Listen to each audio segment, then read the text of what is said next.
Bom dia. Ao iniciar-se novo período de tempo, em que o Criador lhe permite despertar para agir no bem, é importante meditar sobre a bênção deste dia na construção da alegria e da paz almejadas por nós. Não se importe se o dia amanheceu nublado ou chuvoso, ensolarado ou cinzento. Não se preocupe se o clima está frio ou se o calor promete castigar. Erga-se e ore, agradecendo a Deus o fato de ter aberto os olhos no corpo físico para um novo dia. Ele é ensejo de realizações positivas, de progresso para você. Não se impaciente ao dar-se conta de que no dia de hoje você guarda bem pouco ou nenhum dinheiro para suas necessidades comuns. Pense que está com saúde e que o trabalho, por mais simples, é a feliz oportunidade que a pessoa recebe de Deus para modificar a vida. Seja carpindo solo ou recolhendo lixo, preservando a higiene. Seja lavando uma roupa ou conduzindo fardos. Qualquer que seja o serviço, agradeça ao Senhor seguindo adiante. Procure não se infelicitar se acordou febril, debilitado, doente. Você mantenha a lucidez, pode pensar, pode agir.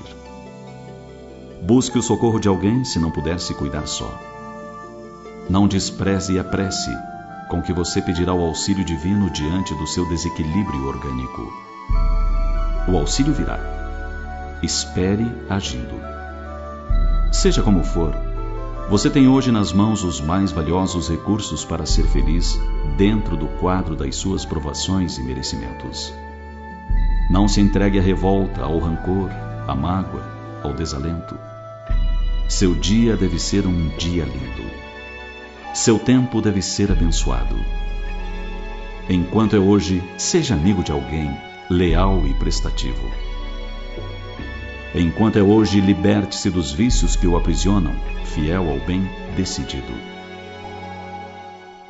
Enquanto é hoje, cresça um pouco mais vinculado a Jesus Cristo, a fim de que consiga viver um bom dia em cada dia que passe por você.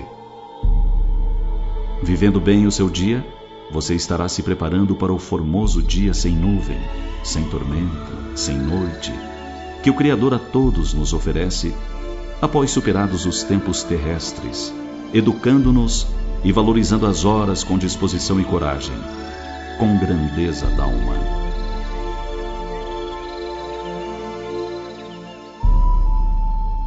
Enquanto puder escutar ou perceber a palavra hoje, com a audição ou com a reflexão no campo fisiológico, valha-se do tempo para registrar as sugestões divinas e concretizá-las em sua marcha.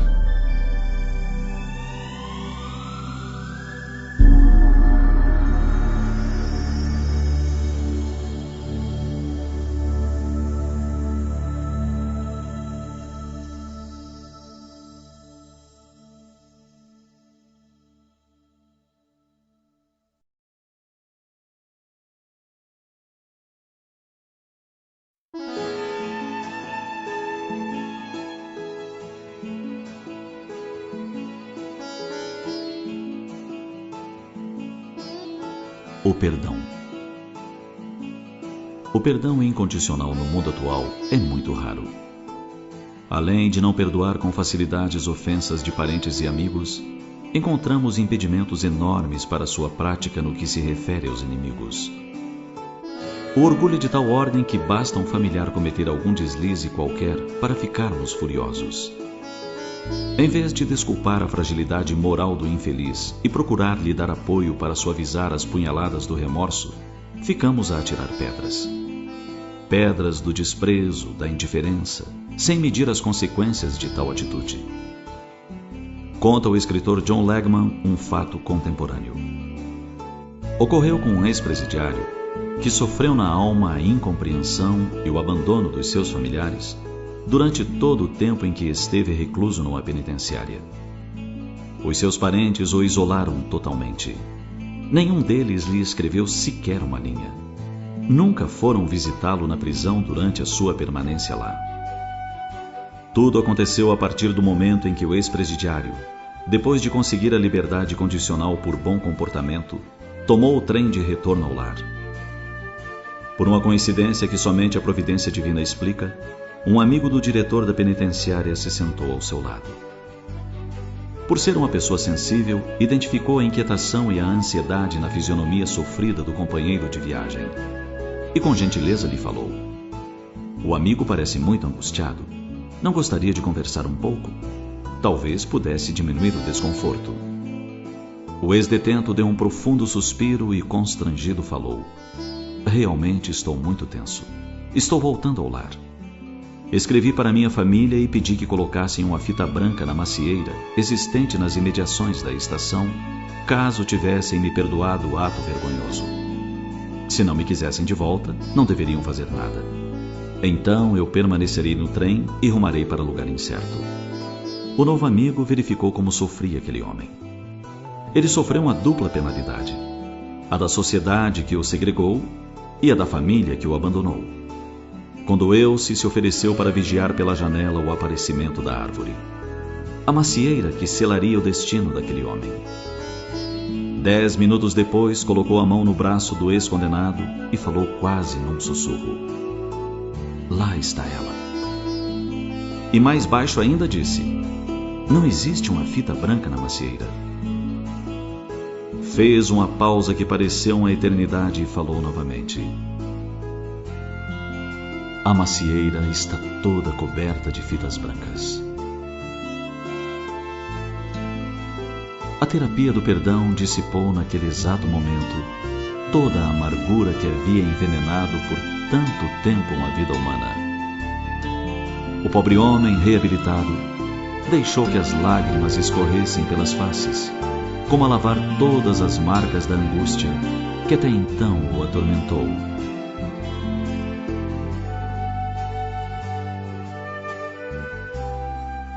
A simbologia das fitas brancas do perdão incondicional deve ficar gravada em nossa mente. Deve nos lembrar sempre as palavras de Jesus: "Aquele dentre vós que estiver sem pecado, atire a primeira pedra." Quem de nós não necessita de perdão? Quem já não errou, se equivocou, faliu?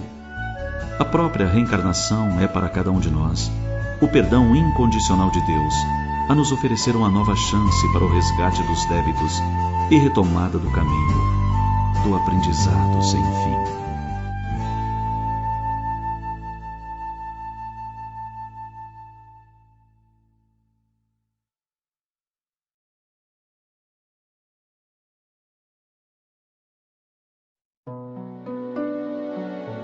Poder e vaidade. Fala-se muito das misérias humanas. Fala-se sobremaneira da miséria econômica, a tal ponto que a miserabilidade se constitui em uma classe social. Mas, ao lado das misérias materiais, há outras de maior gravidade, que são as misérias morais. A vaidade é uma delas. Mistura-se a todas as ações humanas e mancha os pensamentos mais delicados. Penetra o coração e o cérebro. Planta má, a vaidade abafa a bondade. Todas as qualidades são aniquiladas por seu veneno. Faz com que os homens se esqueçam de Deus, que se constitui em socorro apenas implorado nos momentos de aflição, e jamais o amigo convidado ao banquete da alegria. A vaidade por si só se constitui em obstáculo ao progresso moral dos homens. Mas, quando está de mãos dadas com o poder, torna-se nefasta. Nos tempos em que as estradas poeirentas da Galiléia ainda eram marcadas pelas sandálias humildes do sublime Nazareno, um ensinamento singular ficou impresso na história através de um diálogo do Cristo com um senador romano. Jesus falou-lhe de humildade, mas aquele homem, investido dos poderes e glórias transitórios, deixou-se arrebatar por uma onda de orgulho e questionava-se mentalmente: humildade? Que credenciais apresentava o profeta para lhe falar assim a ele, senador do Império Romano, revestido de todos os poderes? Lembrou a cidade dos Césares, coberta de triunfos e glórias, cujos monumentos acreditava, naquele momento, que fossem imortais. Jesus, conhecedor das leis eternas e imutáveis que regem a vida, percebendo seus pensamentos, respondeu com serenidade e firmeza: Todos os poderes do teu império são bem fracos, e todas as suas riquezas bem miseráveis. As magnificências dos Césares são ilusões efêmeras de um dia, porque todos os sábios, como todos os guerreiros, são chamados no momento oportuno aos tribunais da justiça de meu Pai, que está no céu. Um dia, deixarão de existir suas águias poderosas sob um punhado de cinzas misérrimas. Suas ciências se transformarão ao sopro dos esforços de outros trabalhadores mais dignos do progresso. Suas leis injustas serão tragadas no abismo tenebroso destes séculos de impiedade, porque só uma lei existe e sobreviverá aos escombros da inquietação do homem. A lei do amor, instituída por meu Pai desde o princípio da criação. Nesses ditos de Jesus há um singular ensinamento: a transitoriedade das ostentações humanas construídas sob os impositivos da vaidade. E Jesus tinha razão. 2 milênios após, pouca coisa restou daquele império tido como imortal. Restam hoje apenas algumas ruínas que o tempo se encarregará de extinguir.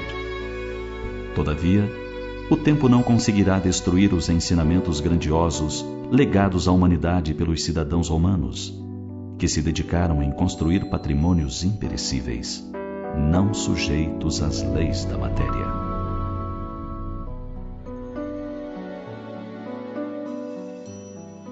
Deus, antes de colocar a humanidade sobre a face da terra, a enfeitou de belezas naturais, revestiu-a de todos os elementos e recursos necessários ao nosso bem-estar. Para iluminar o dia, Ele nos deu o sol, radiação gloriosa, e para clarear as noites, salpicou-as de estrelas como se fossem flores de ouro. E nós, o que temos para ofertar a Deus, senão o nosso coração? Mas longe de enfeitá-lo com alegrias, virtudes e esperanças, e permitir que Deus o penetre, só o fazemos quando o luto, as amarguras e decepções nos visitam e nos ferem. Deixemos a vaidade de lado e ofertemos o nosso coração livre de dores. Ofereçamo-lo a Deus como homens, de pé, e não como escravos, de joelhos. Lembremo-nos de Deus também nas horas de alegria e felicidade.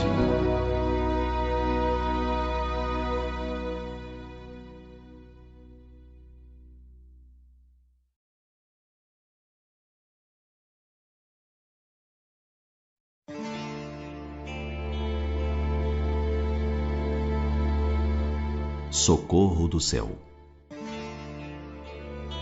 Montado em seu cavalo, o fazendeiro dirigia-se à cidade como fazia frequentemente, a fim de cuidar de seus negócios. Nunca prestou atenção àquela casa humilde, quase escondida num desvio à margem da estrada. Naquele dia experimentou insistente curiosidade. Quem morava ali? Cedendo ao impulso, aproximou-se. Contornou a residência e, sem desmontar, olhou por uma janela aberta e viu uma garotinha de aproximadamente 10 anos, ajoelhada, de mãos postas, olhos lacrimejantes. Que faz você aí, minha filha? Estou orando a Deus, pedindo socorro. Meu pai morreu, minha mãe está doente, meus 4 irmãos têm fome. Que bobagem, disse o fazendeiro. O céu não ajuda ninguém, está muito distante. Temos que nos virar sozinhos. Embora irreverente e um tanto rude, era um homem de bom coração. Compadeceu-se, tirou do bolso boa soma de dinheiro e o entregou à menina. Aí está.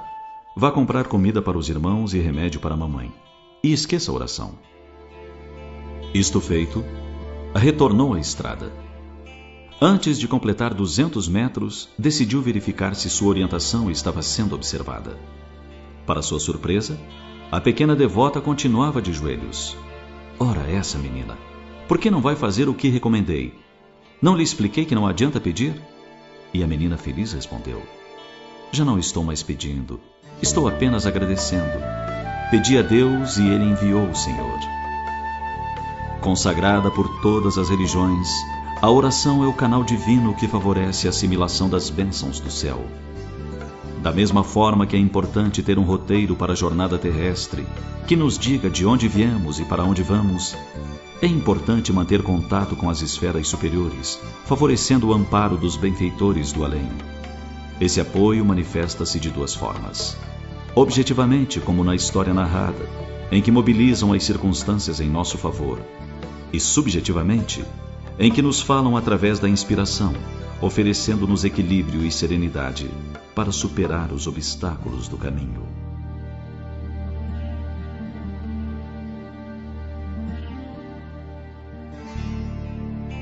A prece é o orvalho divino que aplaca o calor excessivo das paixões. Filha primogênita da fé, ela nos encaminha para a senda que conduz ao Criador. Quando a oração sincera brota do coração, proporciona doces emoções. É como suave brisa matinal que perpassa nossa alma, inebriando-a de perfume. É através da prece que podemos abrir os canais mentais para ouvir as vozes brandas e suaves dos imortais.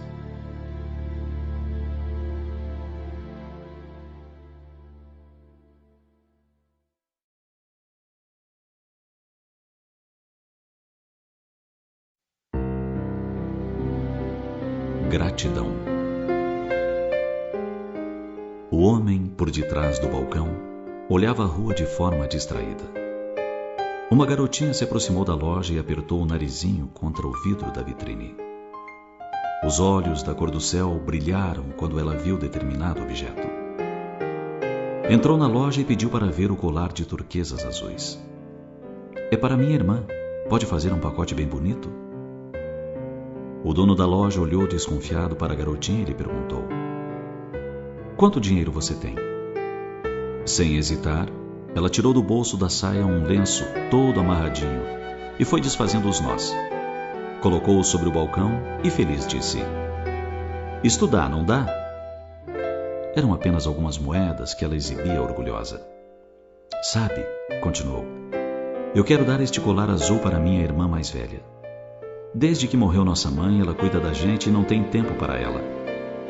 É seu aniversário e tenho certeza que ela ficará feliz com o colar que é da cor dos olhos dela. O homem foi para o interior da loja. Colocou o colar em um estojo, embrulhou com um vistoso papel vermelho e fez um laço caprichado com uma fita verde. Tome, disse para a garota, leve com cuidado. Ela saiu feliz, saltitando rua abaixo. Ainda não acabara o dia, quando uma linda jovem de cabelos loiros e longos e maravilhosos olhos azuis adentrou a loja. Colocou sobre o balcão o já conhecido embrulho desfeito e perguntou: este colar foi comprado aqui? Sim, senhora. E quanto custou? Ah, falou o homem, o preço de qualquer produto da minha loja é sempre um assunto confidencial entre o vendedor e o cliente. A moça continuou: mas minha irmã tinha somente algumas moedas. O colar é verdadeiro, não é? Ela não teria dinheiro para pagá-lo. O homem tomou o estojo, refez o embrulho com extremo carinho, colocou a fita e o devolveu à jovem dizendo: ela pagou o preço mais alto que qualquer pessoa pode pagar. Ela deu tudo o que tinha. O silêncio encheu a pequena loja e 2 lágrimas rolaram pelas faces jovens, enquanto suas mãos tomavam o embrulho e ela retornava ao lar emocionada. Verdadeira doação é dar-se por inteiro, sem restrições. A gratidão de quem ama não coloca limites para os gestos de ternura. E gratidão é sempre manifestação dos espíritos, que têm riqueza de emoções e altruísmo. Sê sempre grato, mas não espere pelo reconhecimento de ninguém. A gratidão é dever que não aquece apenas quem a recebe, mas também reconforta quem a oferece.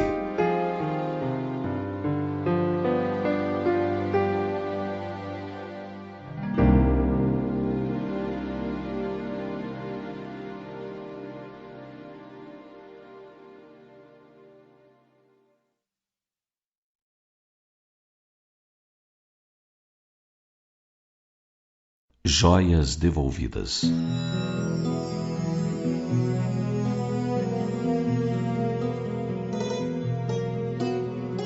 Narra uma antiga lenda árabe que um rabi religioso dedicado vivia muito feliz com sua família. Esposa admirável e 2 filhos queridos. Certa vez, por imperativos da religião, o rabi empreendeu longa viagem ausentando-se do lar por vários dias. No período em que estava ausente, um grave acidente provocou a morte dos 2 filhos amados. A mãezinha sentiu o coração dilacerado de dor. No entanto, por ser uma mulher forte, sustentada pela fé e pela confiança em Deus, suportou o choque com bravura. Todavia, uma preocupação lhe vinha à mente. Como dar ao esposo a triste notícia? Sabendo o portador de insuficiência cardíaca, temia que não suportasse tamanha comoção. Lembrou-se de fazer uma prece. Rogou a Deus auxílio para resolver a difícil questão. Alguns dias depois, num final de tarde, o rabi retornou ao lar. Abraçou longamente a esposa e perguntou pelos filhos. Ela pediu para que não se preocupasse, que tomasse o seu banho, e logo depois ela lhe falaria dos moços. Alguns minutos depois, estavam ambos sentados à mesa. A esposa perguntou sobre a viagem, e logo ele perguntou novamente pelos filhos. Ela, numa atitude um tanto embaraçosa, respondeu ao marido. Deixe os filhos. Primeiro quero que me ajude a resolver um problema que considero grave. O marido, já um pouco preocupado, perguntou. O que aconteceu? Notei você abatida. Fale, resolveremos juntos com a ajuda de Deus. Enquanto você esteve ausente, um amigo nosso visitou-me e deixou 2 joias de valor incalculável para que as guardasse. São joias muito preciosas. Jamais vi algo tão belo. O problema é esse. Ele vem buscá-las e eu não estou disposta a devolvê-las, pois já me afeiçoei a elas. O que você me diz? Ora, mulher, não estou entendendo o seu comportamento. Você nunca cultivou vaidades. Por que isso agora? É que nunca havia visto joias assim. São maravilhosas. Podem até ser, mas não lhe pertencem. Terá que devolvê-las. Mas eu não consigo aceitar a ideia de perdê-las. E o rabi respondeu com firmeza. Ninguém perde o que não possui. Retê-las equivaleria a roubo. Vamos devolvê-las. Eu a ajudarei. Iremos juntos devolvê-las hoje mesmo. Pois bem, meu querido, seja feita a sua vontade. O tesouro será devolvido. Na verdade, isso já foi feito. As joias preciosas eram nossos filhos. Deus os confiou à nossa guarda e durante a sua viagem veio buscá-los. Eles se foram. O rabi compreendeu a mensagem, abraçou a esposa e juntos derramaram grossas lágrimas, sem revolta nem desespero.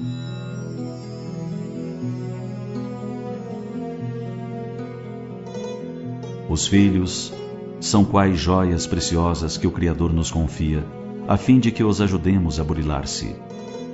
Não percamos a oportunidade de auxiliá-los no cultivo das mais nobres virtudes. Assim, quando tivermos que devolvê-los a Deus, que possam estar ainda mais belos e mais valiosos.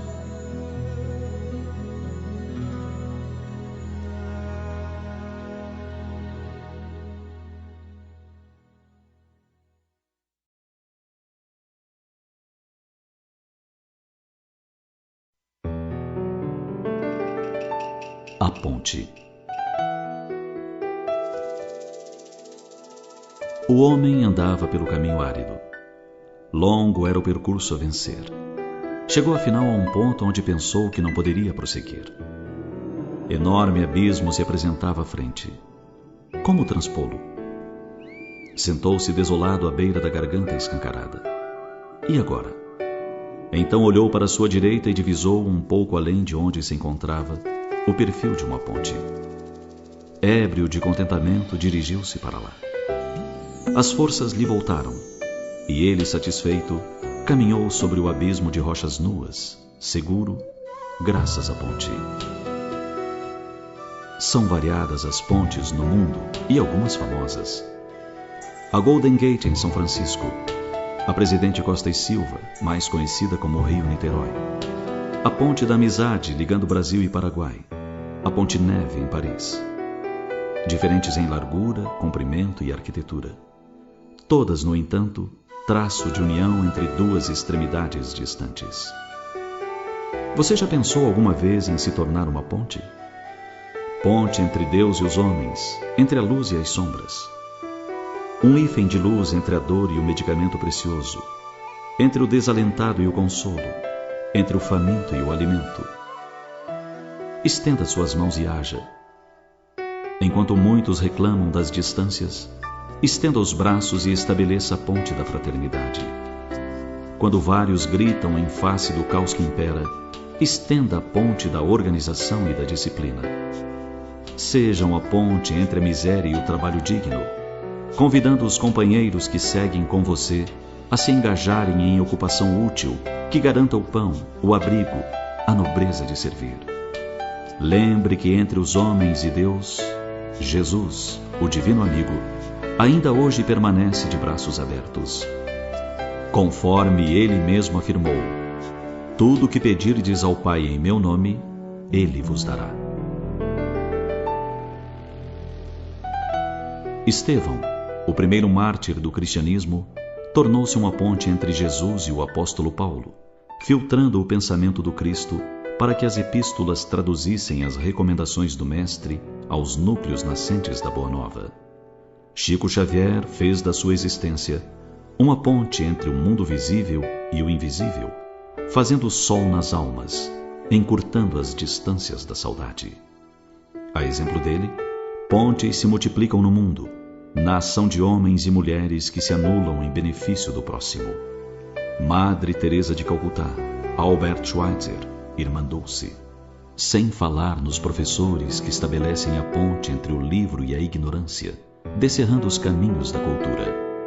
Médium, servidor, amigo, irmão, onde esteja, torne-se uma ponte de amor, de alegria, de serviço.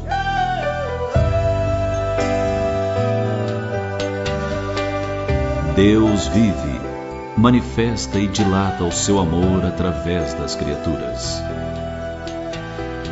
Onde você estiver, ele se manifestará. Permita que os outros o sintam através de você, da sua ação, da sua palavra e da sua expressão. Pense nisso. Mas pense agora.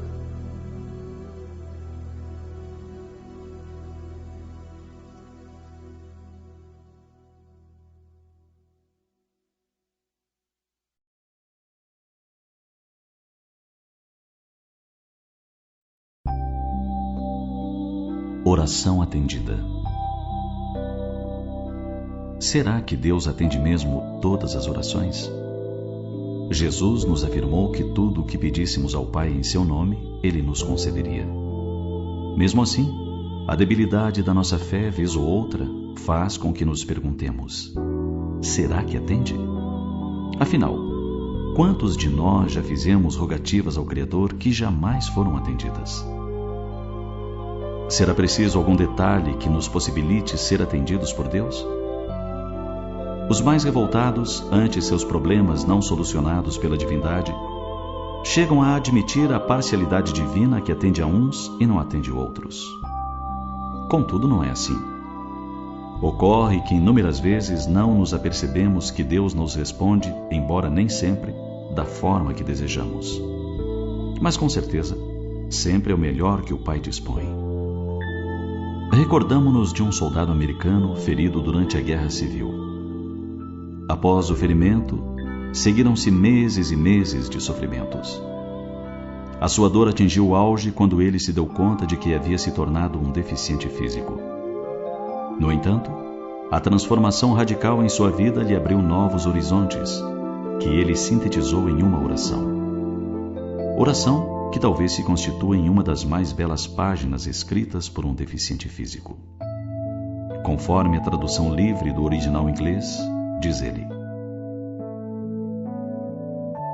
pedi a Deus que me desse forças para tudo conseguir. Fui feito fraco para aprender a obedecer. Pedi a Deus a saúde para realizar coisas grandiosas. Fui feito doente para realizar coisas difíceis.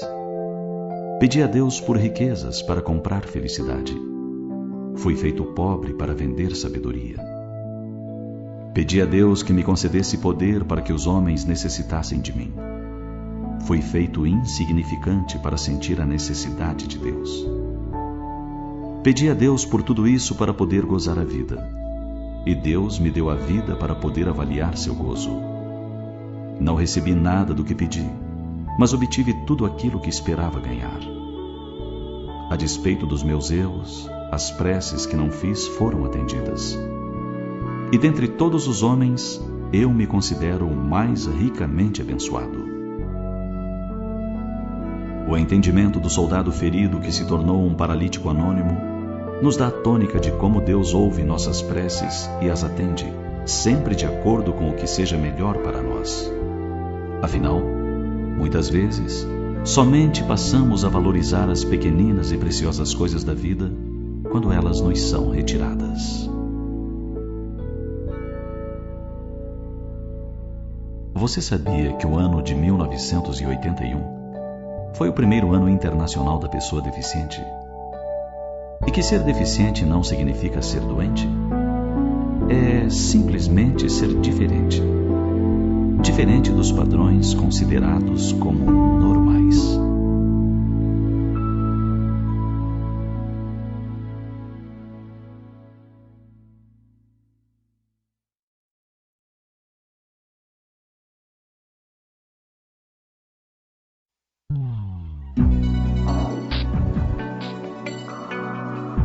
Educação.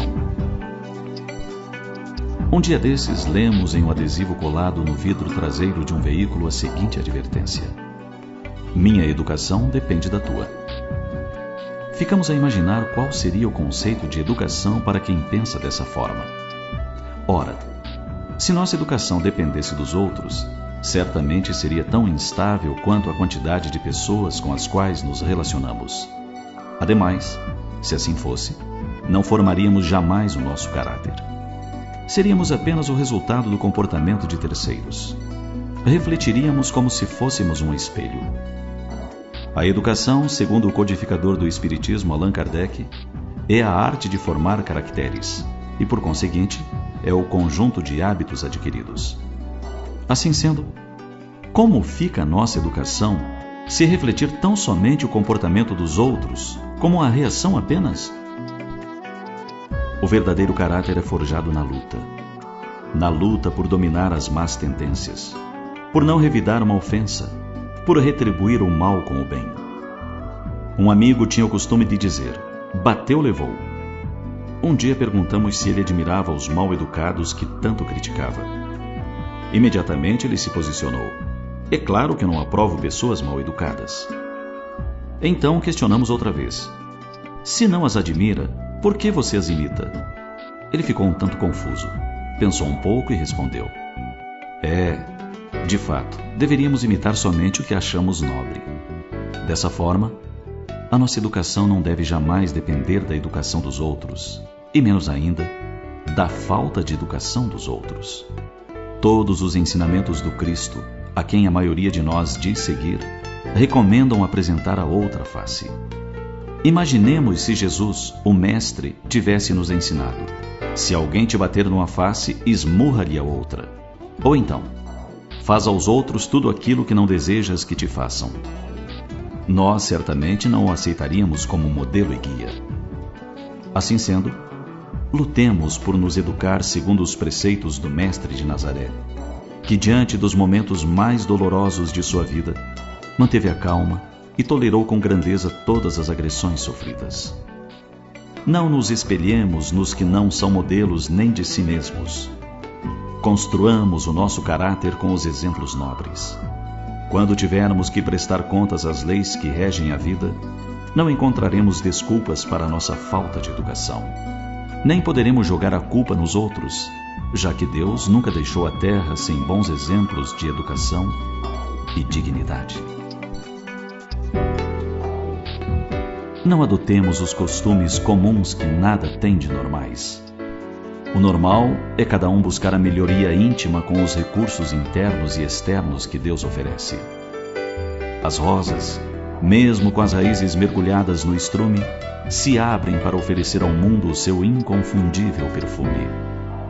O sândalo, por ser uma árvore nobre, deixa suave fragrância impregnada no machado que lhe dilacera as fibras. Assim, nós também podemos dar exemplos dignos de serem imitados.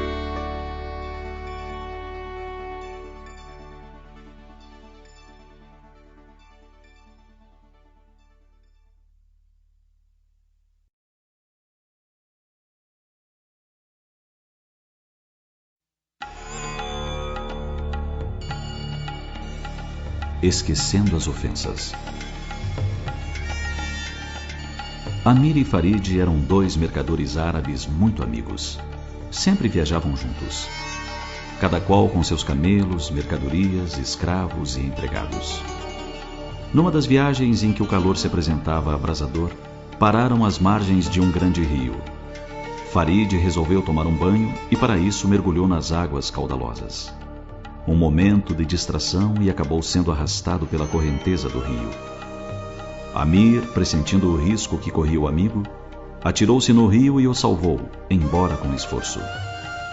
Muito agradecido, Farid chamou um dos seus escravos e lhe ordenou que escrevesse numa pedra próxima em letras grandes e profundas: aqui, com risco de perder sua própria vida, Amir salvou o seu amigo Farid. A viagem prosseguiu. Os negócios se realizaram e, no retorno, pararam no mesmo local para um descanso rápido. Recomeçando a conversar, iniciaram uma discussão por divergência de opiniões. Com os ânimos acirrados, Amir esbofeteou Farid. Então, Farid se aproximou da margem do rio, escolheu uma pequena vara e escreveu na areia: aqui, por motivos tolos, Amir esbofeteou Farid. O escravo que escreveu na rocha a frase anterior ficou intrigado e perguntou: Senhor, quando fostes salvo, mandastes gravar o feito numa pedra. Agora, escreveis na areia a ofensa recebida. Por que agis assim? Farid olhou para o escravo e respondeu com sabedoria: os atos de bondade, de amor e de abnegação devem ser gravados na rocha para que todos os que tiverem oportunidade de tomar conhecimento deles procurem imitá-los. Porém, quando recebermos uma ofensa, devemos escrevê-la na areia, bem perto das águas, para que seja por elas levada. Assim procedendo, ninguém tomará conhecimento dela. E, acima de tudo, para que qualquer mágoa desapareça de pronto do nosso coração. Sabe a ponderação de Farid. Se agíssemos todos desta forma, teríamos menos ódio e malquerenças no mundo. A gratidão seria a nota constante nos relacionamentos humanos. Ninguém esqueceria o bem recebido. Igualmente, os gestos de bondade se espalhariam, pois seriam causa de imitação por muitos.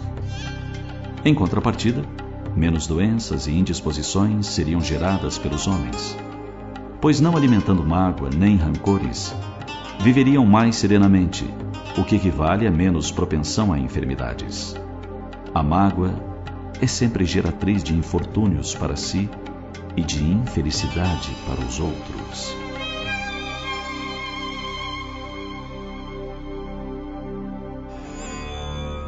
Você sabia que foi por ser o mais sábio terapeuta que Jesus recomendou o perdão aos inimigos?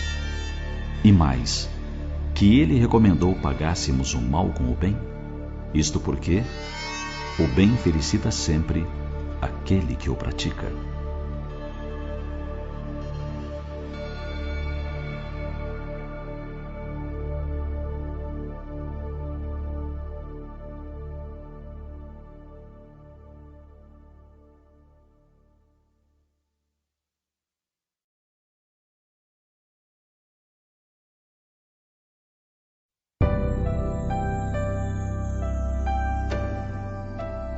Perda de afetos. Quando a morte arrebata do convívio um ser amado, algumas pessoas perdem a vontade de viver. De uma forma até egoísta, esquecem os que convivem no mesmo lar e se enclausuram na própria dor. Não se dão conta que, agindo assim, maltratam os corações que os amam e que, exatamente como eles, sofrem a ausência daquele que partiu para a pátria verdadeira. Assim aconteceu com Hamilton, um trabalhador dos Correios. Ele era muito feliz, pai dedicado. Costumava chegar em casa e ler histórias para seus filhos. À noite, antes de adormecerem, beijava-os e com eles orava, rogando a proteção dos seres imortais. Um dia, a morte veio e ceifou a vida do seu menino de 7 anos. A partir deste dia, ele começou a realizar com desleixo o seu trabalho. Não mais sorriu, não contou mais histórias. Tornou-se triste e cabisbaixo. O ambiente no lar foi ficando sempre mais difícil. Certo dia, separando a correspondência para a entrega, descobriu uma carta sem envelope. O destinatário era Jesus. O endereço, céu. Curioso, abriu e leu. Querido Jesus, resolvi lhe escrever para pedir uma coisa muito especial. Aqui em casa todos estamos muito tristes. Papai, mamãe e eu. O meu irmãozinho Felipe morreu há alguns meses. Quando ele estava conosco, adorava brincar com seu trem, sua bola e seu caminhãozinho. Pois é, Jesus. Eu queria que o Senhor levasse todos esses brinquedos para ele lá no céu. Tenho certeza de que ele vai querer continuar a brincar com eles. Acredito que ele sinta falta, principalmente do trem com que mais brincava. Outro pedido é que o Senhor traga meu pai de volta. Não que ele tenha ido embora, mas é como se tivesse ido. É que desde a morte de Felipe ele não sorri, não conta histórias, nem ora mais comigo. Eu gostaria muito que meu pai me tomasse nos braços e contasse histórias como fazia antes. Eu queria ver meu pai sorrir de novo. É tão bonito o sorriso do meu pai. Eu queria que de novo ele viesse me dizer boa noite, orasse comigo e esperasse eu adormecer. Era tão bom, Jesus. Eu ouvi meu pai dizer para minha mãe que só a eternidade poderia curá-lo. Será que o Senhor poderia trazer um pouquinho disso para ele melhorar? Se for possível, eu ficarei muito feliz. Assinado, Rita. O trabalhador dos Correios sentiu os olhos marejarem de lágrimas. Deu-se conta de como em sua dor fora egoísta. Esquecera a esposa e filha que também sofriam. Naquele dia, voltou para casa diferente. Ao chegar, chamou a filha, tomou-a nos braços, estreitou-a ao peito demoradamente, beijou-a e lhe perguntou: quer ouvir uma história? Quando a dor da separação pela morte nos ferir o coração, não nos recolhamos em concha, desistindo da vida. A dor deve nos motivar à continuidade da luta diária, principalmente porque guardamos a lição da imortalidade. Os que partiram estão mais próximos de nós do que possamos imaginar. E não nos esqueçamos dos que partilham conosco da mesma dor e da idêntica saudade. Em nome do amor, não nos tornemos egoístas. Não nos isolemos, nem firamos ainda mais os que ao nosso lado aguardam pela migalha do nosso carinho, o sorriso da nossa ternura, nutrindo-se do nosso afeto.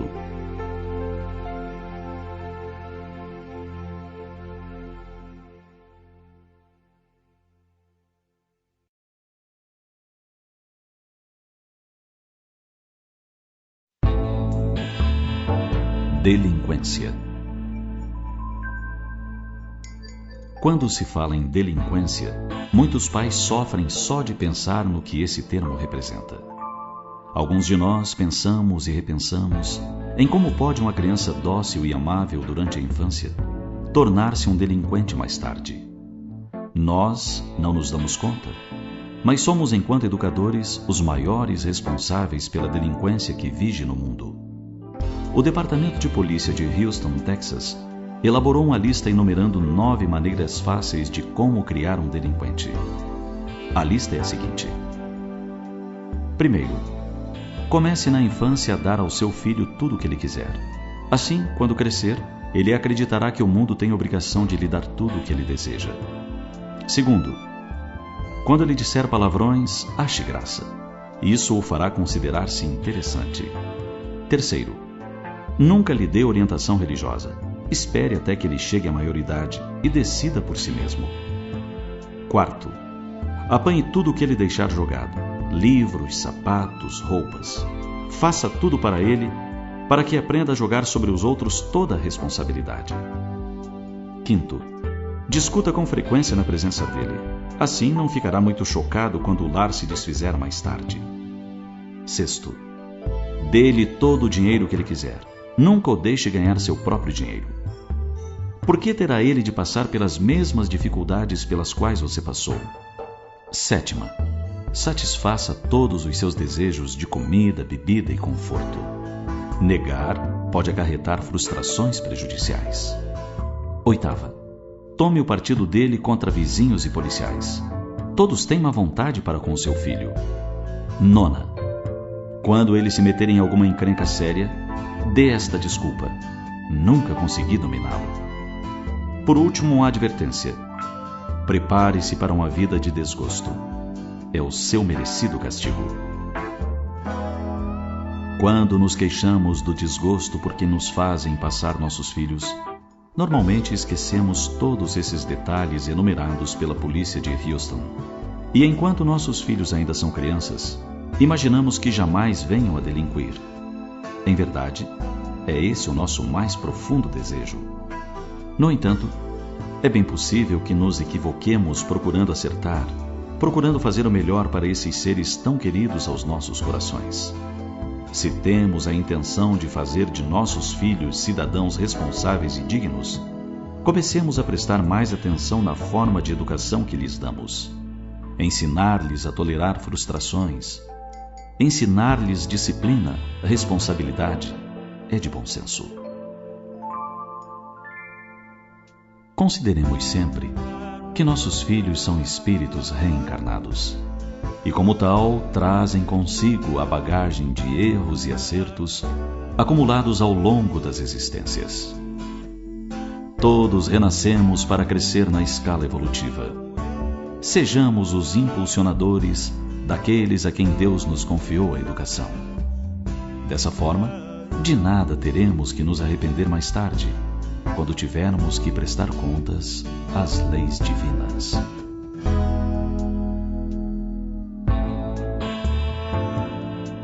Você sabia que é na adolescência que o espírito retoma a bagagem de experiências acumuladas ao longo da sua caminhada evolutiva? É que na adolescência o corpo e o psiquismo já estão preparados para receber essas informações.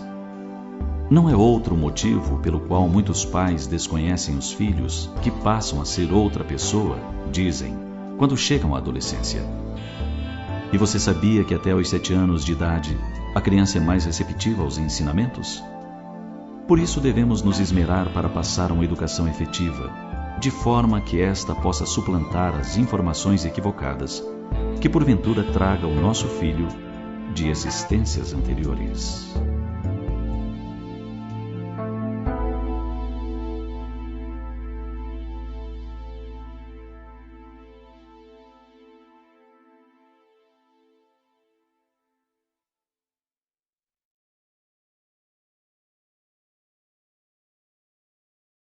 Dia de luz.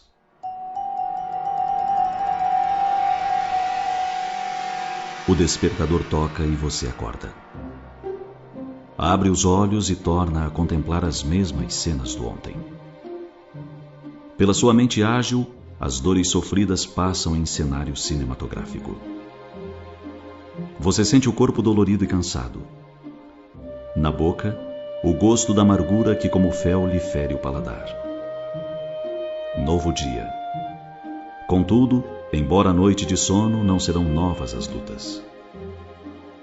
Os problemas financeiros não se solucionaram no intervalo de algumas horas. A enfermidade que se abateu em seu lar não partiu. Ao contrário, você a sente mais presente do que nunca nos gemidos que já lhe chegam aos ouvidos. Há que erguer-se do leito e retornar às lutas. A mesma luta. Você sente desânimo e pensa: por que Deus não me tirou a vida enquanto dormia? Sinto-me exausto. Não desejo mais sofrer nem lutar. No entanto, os minutos correm céleres e é preciso retomar as atividades. Entre a tristeza e o desalento, você se ergue e abre a janela. Nesse instante, O sol lhe bate em cheio na face e ilumina o seu quarto. Faz-se luz, e a luz espanca as trevas. É novo dia, informa-lhe o sol. Há alegrias no ar, cantam os pássaros. A brisa da manhã o envolve e a natureza toda o convida a reformular suas disposições íntimas. Pare um instante. Encha os seus pulmões com o ar renovado da manhã. Respire profundamente. Contemple o azul do céu e dirija ao Criador a sua prece. Prece de gratidão por mais um dia no corpo. Em vez de rogar a Deus que lhe tire a vida, rogue-lhe forças para o embate. É dia novo. Você não pode imaginar o que a divindade lhe reservou para hoje. Pense em quantos espíritos almejariam estar em seu lugar agora. Enfermidade, dor, desemprego são problemas a serem administrados e equacionados ao longo da existência. Recorde que a divindade lhe providenciou um dia de luz para você treinar outra vez disciplina, paciência, perdão. Não perca a oportunidade. Não jogue fora as chances de crescimento e resgate. E hoje, enquanto você sofre, luta e espera, alegre-se com os sons da vida, com o sorriso das crianças, com o colorido da natureza que o Criador dispôs especialmente para você. Sorria. As lutas poderão ser semelhantes, mas não idênticas, porque dia como este nunca houve e não haverá outra vez. Deus não se repete. Detenha-se a descobrir detalhes e observe a riqueza que o circunda. Amigos, colegas, brincadeiras, abraços. Nada será igual ao que já foi. Desfrute deste dia integralmente, porque dia igual a este só se vive uma vez. Cada dia é bênção nova. Cada minuto é oportunidade espontânea de crescimento. Pense nisso.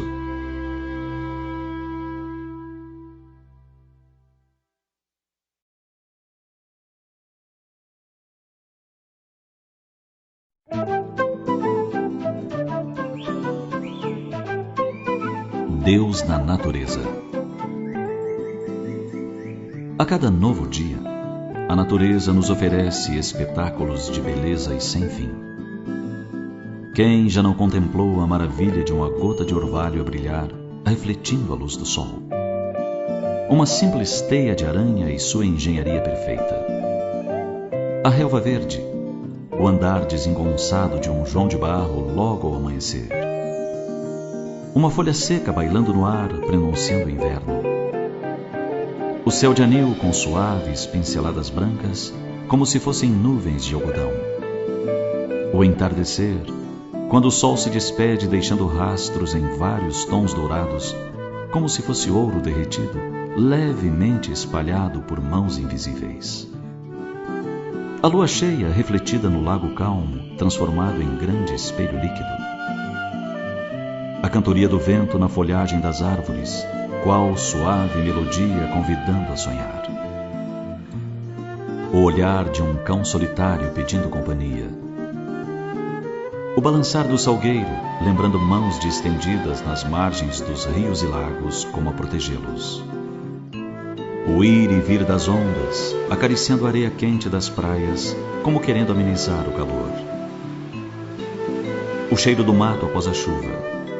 A água cristalina dos rios que correm por entre as montanhas, como se fossem veias transportando a vida. O sorriso inocente na face da criança, pedindo amparo e proteção. As pegadas do lavrador nas estradas poeirentas que conduzem à lavoura. O galopar do cavalo evidenciando sua liberdade. O abrir e fechar das asas da borboleta sobre a flor. A andorinha fazendo peripécias no ar. A garça solitária à espreita do alimento. O abraço afetuoso de um amigo. O rosto sulcado do ancião que não teme a velhice, por saber que ela não alcança o espírito. As mãos calejadas do trabalhador. A noite bordada de estrelas a nos mostrar a grandeza do universo infinito. uma gota d'água na pétala de uma rosa, refletindo outras tantas rosas.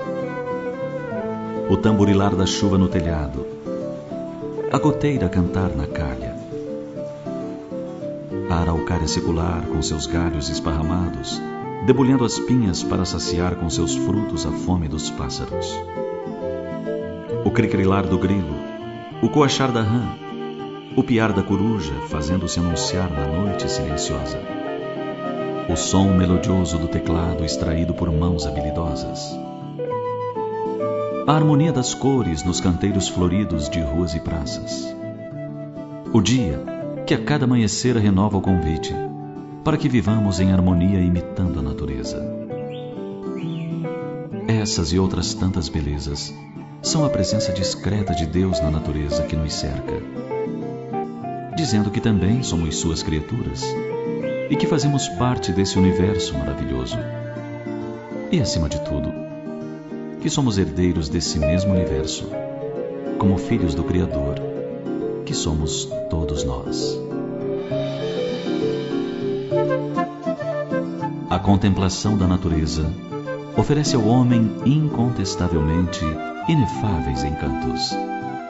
Na organização dos seres, descobre-se o incessante movimento dos átomos que os compõem, tanto quanto a permuta constante e operante entre todas as coisas. Justa é a nossa admiração por tudo o que vive na superfície da terra.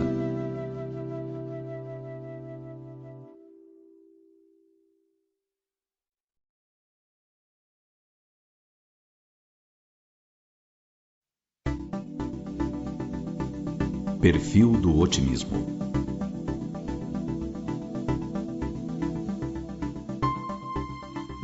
Quando as andorinhas, bailarinas ligeiras, dançam no ar, coloridas pelos últimos raios do sol poente, o suave calor da primavera anuncia a chegada alegre das flores e da renovação da vida.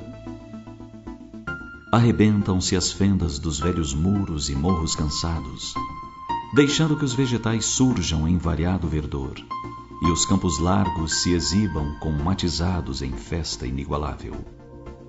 As mãos mágicas do celeste pintor saem derramando tintas e perfumes embriagadores em todo lugar, confirmando seu inefável amor por suas criaturas.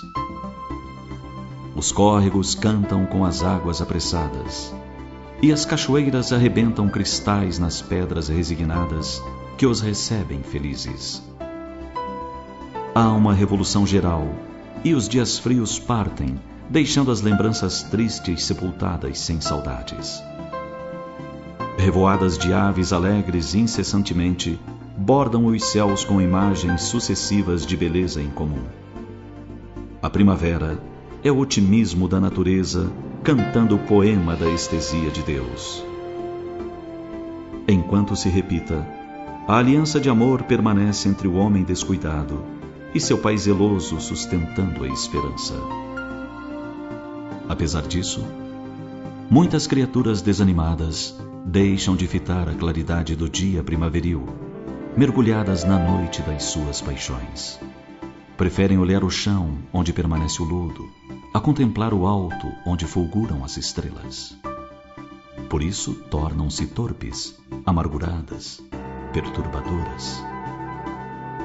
A vida humana, qual ocorre com a da natureza, passa por quadras variadas que se sucedem em ordem de grandeza, servindo uma de base à outra, indispensáveis à harmonia de conjunto. A noite que convida ao repouso enseja a reflexão para o dia que propicia a ação. O inverno, que parece destruidor, também enseja a preservação da energia que estrugirá em vida na primavera. A criatura humana é o mais grandioso investimento de Deus na Terra. E ser otimista quanto ao futuro, mesmo que haja dificuldades no presente, é o mínimo que lhe cabe como afirmação da sua realidade e gratidão ao seu Criador. Quem pretende conservar tristeza no coração encontrará sempre motivos falsos para sustentá-la, acalentando a queixa, cultivando a desdita e nutrindo-se da insatisfação.